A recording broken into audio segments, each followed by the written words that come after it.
I'm so excited about it. Give them all like 1, 2, 3, 4, 5, 6, 7, 8. There you go. That's the one. Yay. Okay, are y'all ready? Ready. Can you see me? Okay, perfect. According to Galatians chapter 5, verse 22, the fruit of the Spirit is love, joy, peace, patience, kindness, goodness, faithfulness. And these are all attributes that someone near and dear to my heart, Kathy Moses Phillips, possesses. Throughout this speech, I'm going to inform you all on how Mrs. Phillips has shaped my life and how after all she's done for me, I intend to make her proud. I'm sure many people will write this speech of tribute about one of their parents, and that's great.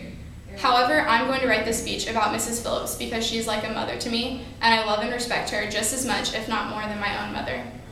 I'm going to give you a brief insight on Mrs. Phillips' background, discuss why she's been so instrumental in my personal path, and then sum things up with how I would like to repay her for all she has done in my life.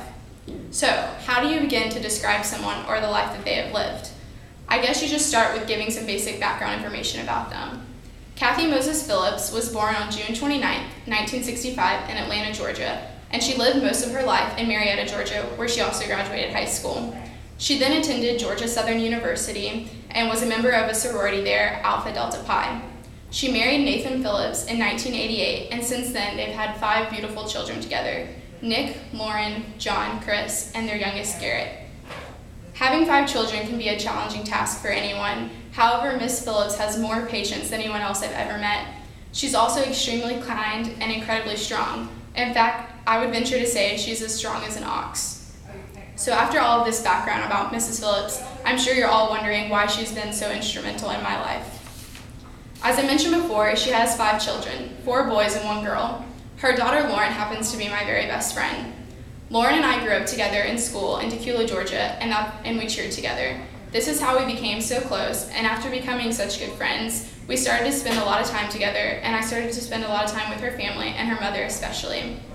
Because Lauren was Mrs. Phillips' only other girl in the house, she was very pleased to always have me around too.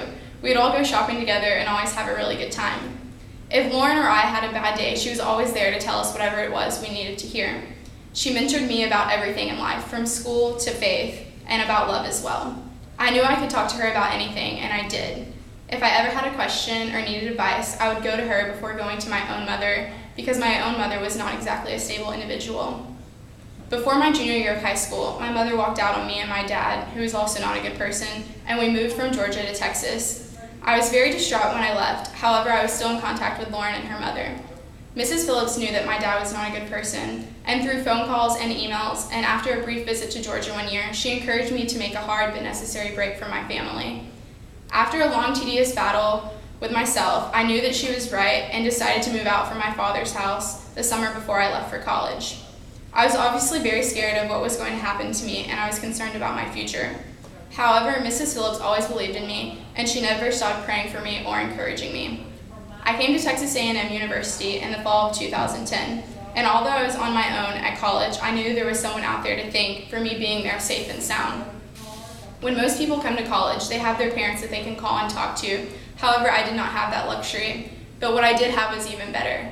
I had a person that was gentle and kind, someone who treated me with respect, and someone who was always encouraging me, yet still pushing me to be the best that I could. I had Mrs. Phillips. I remember calling her so much my freshman year, and whenever I was upset or just wanted to talk, I was always more than grateful that she considered me her 6th child. Because I feel that she's done so much for me in my life, I'm determined to excel at whatever I do to make her proud. While I've been at Texas A&M, I've maintained over a 3.0 GPA, and I will continue to do so. I've also started working jobs while taking classes, one at the Student Rec Center and the other as a resident advisor. I'm trying to push myself to graduate a semester early in December 2013, and when I do, I know that I want Lauren and her mother to be there as I walk across that stage. I'm committed to try and keep bettering myself because I know that they would expect me to. Both Lauren and her mom are such amazing people. They're the kind of people that I respect so much that I think so highly of that I would never want to disappoint them. It's hard to sum up all of my feelings about Mrs. Phillips, but the one thing that I do know is that I consider her to be my second mom. She has an interesting background and a lot of children already, yet she took it upon herself to be interested enough in me and my life that I feel is necessary for me to try and repay her kindness through accomplishments of my own. I want to make Mrs. Phillips happy, and I know as long as I continue to better myself that she'll be pleased with me. I know that Mrs. Phillips has prayed for me a lot since I've come into her life, but I just want her to know that I thank God for her every day.